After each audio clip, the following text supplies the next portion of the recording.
Good day, ma'am. I am Marijan Vallata Katubig, and for today's video presentation, I'll be performing feeding bottle sterilization, making formula, as well as feeding and burping the baby. So let's get started. First things first, we really need to use our apron to avoid from getting wet.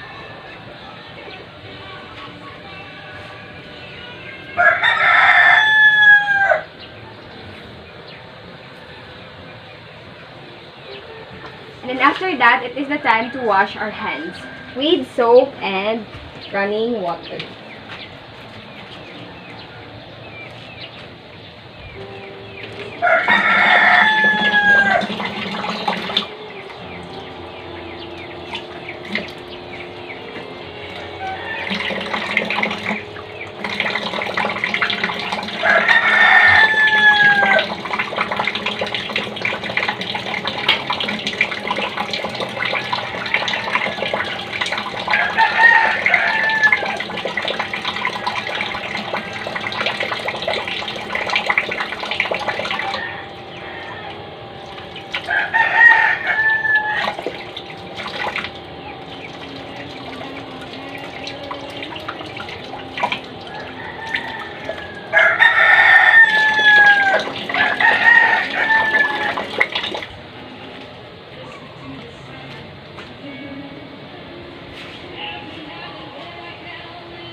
And then after that, it is the time to put 2 inches of water in the sterilizer.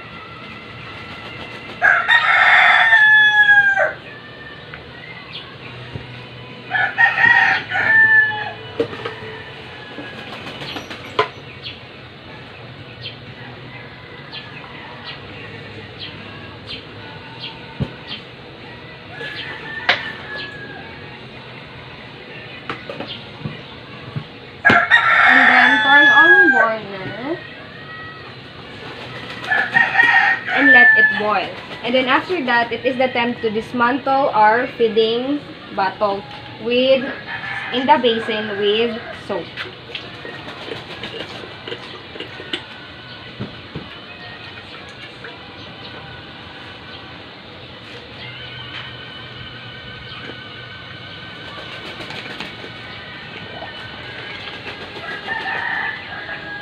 So, using the bottle brush, clean the inside and outside of the feeding bottle.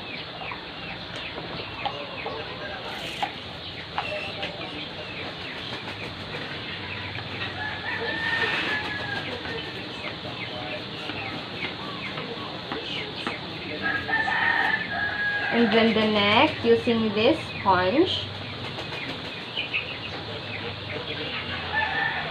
And then the body.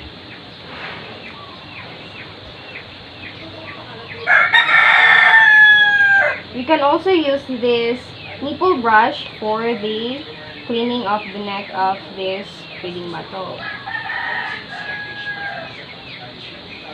Then after that, we need to clean this nipple. So, using this nipple brush, brush the inside and outside of the nipple.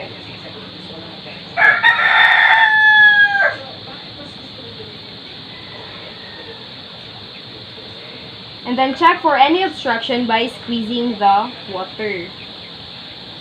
Or you can also use a toothpick. Then after that, it is the time to clean the ring.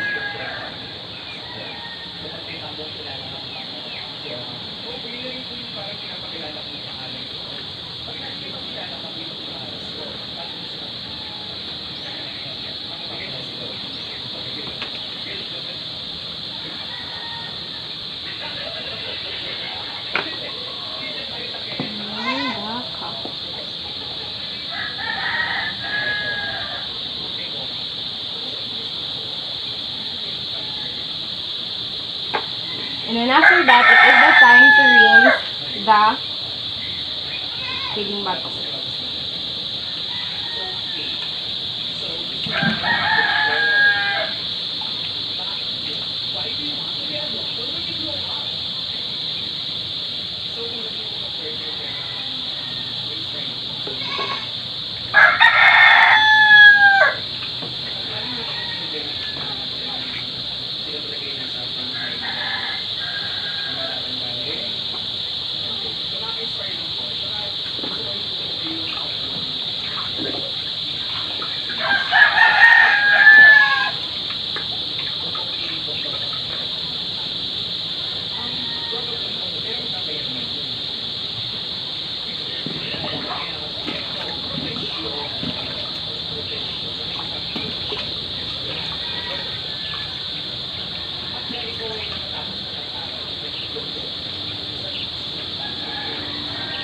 also need to rinse these things. And then, put it back on the container.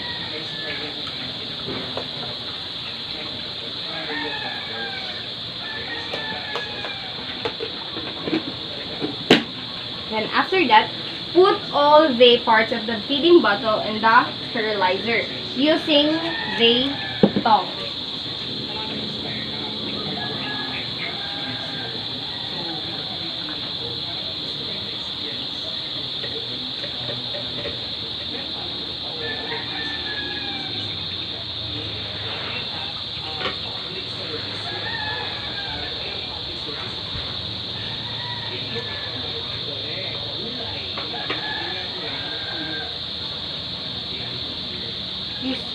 Enclosing this tongue and the spatula. And leave it for at least 15 to 30 minutes from the boiling point. And then for the first 5 minutes, first we need to get the nipple. So let's just pretend that it's already 5 minutes. So we need to get the nipple. And then turn off the burner. Unplug. And then let it cool down. And then after cooling down, get all the parts of the feeding bottle.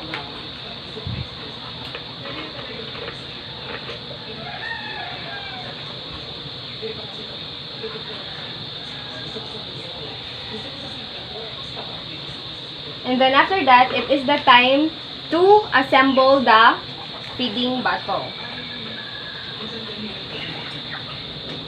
And then, it is the time to make formula depending on the prescribed ratio of the milk as well as the bottled water. So, we need the ratio of 1.2 of the milk and a water. So, we need a 1 scoop of milk and 2 ounces of water. So let's first put water in the feeding bottle first.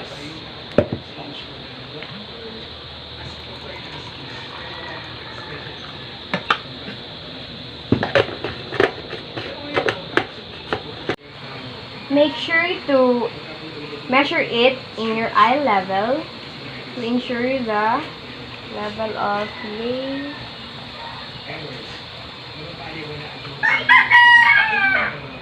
and then stand it in a flat surface and then check for the eye level. And then after that, it is the time to pour the powdered milk using the scoop and the spatula.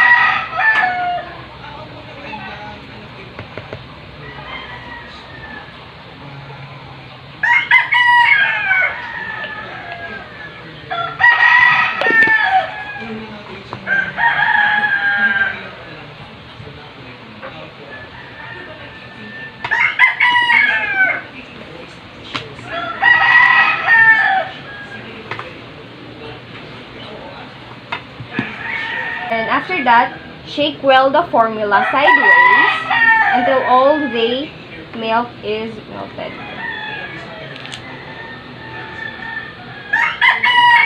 By checking the bottom part of the bottle. And after that, check for any obstruction of the nipple.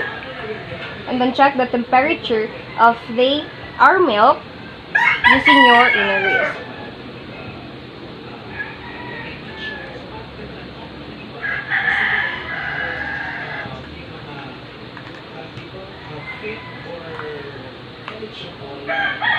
And then after that, it is the time to remove our apron.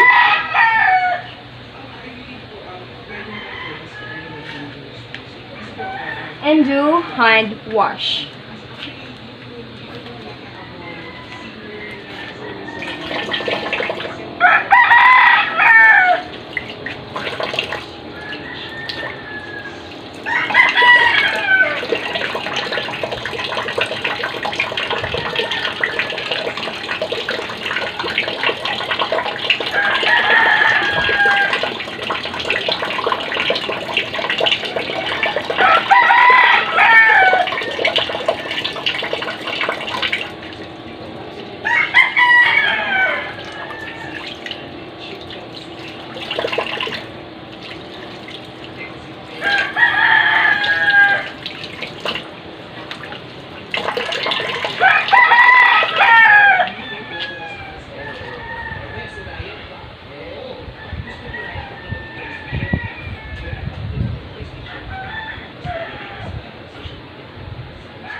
And then after that, prepare feeding the baby. So, put your burping towel in your shoulder. And then get the baby.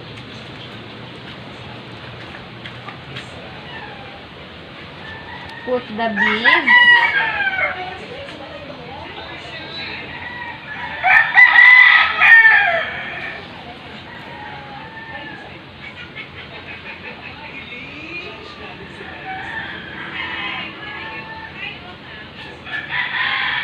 And then, make sure to support the chest and the back of the baby.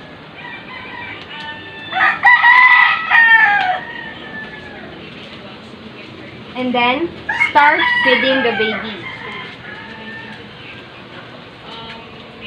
Start feeding the baby by allowing the nipple of our feeding bottle to touch the cheek of the baby to stimulate routine reflexes.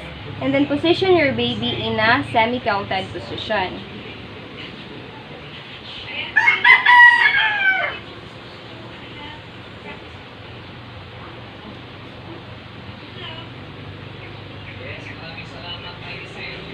Then, halfway of your feeding, let the baby burp in your burping towel.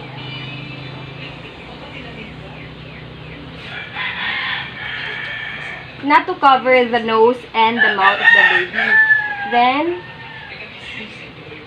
Then pat the back of the baby.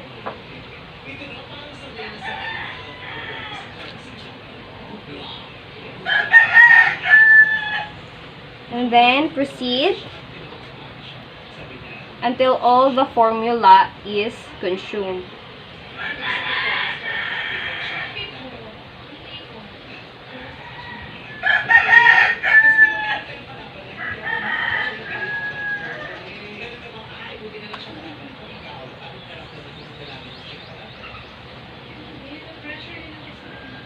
And then, let the baby burp again. And then pat.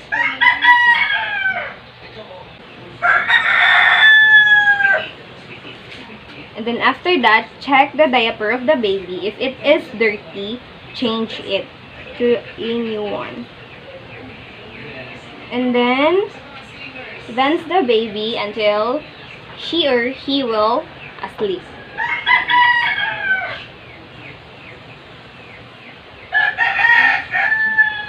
And then, put back the baby on a high crib.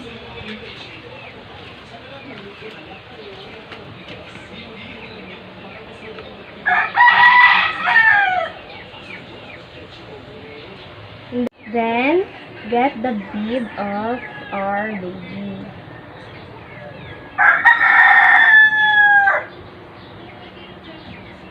And then after that, is the time to do aftercare of the equipment.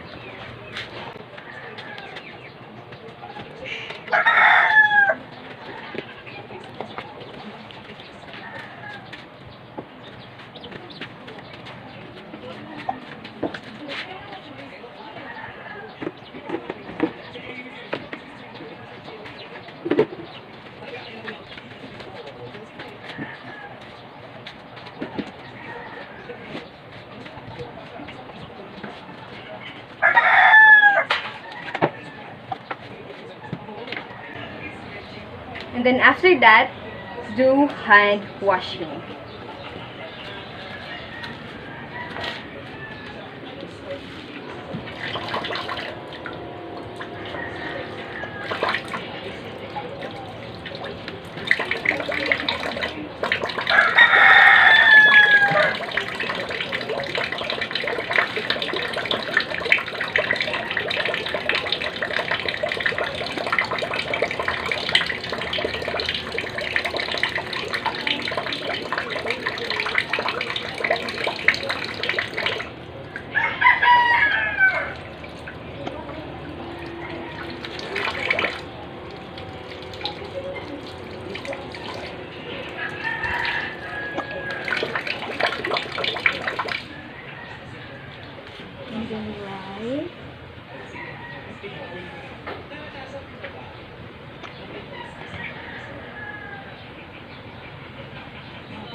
That will be all. Thank you.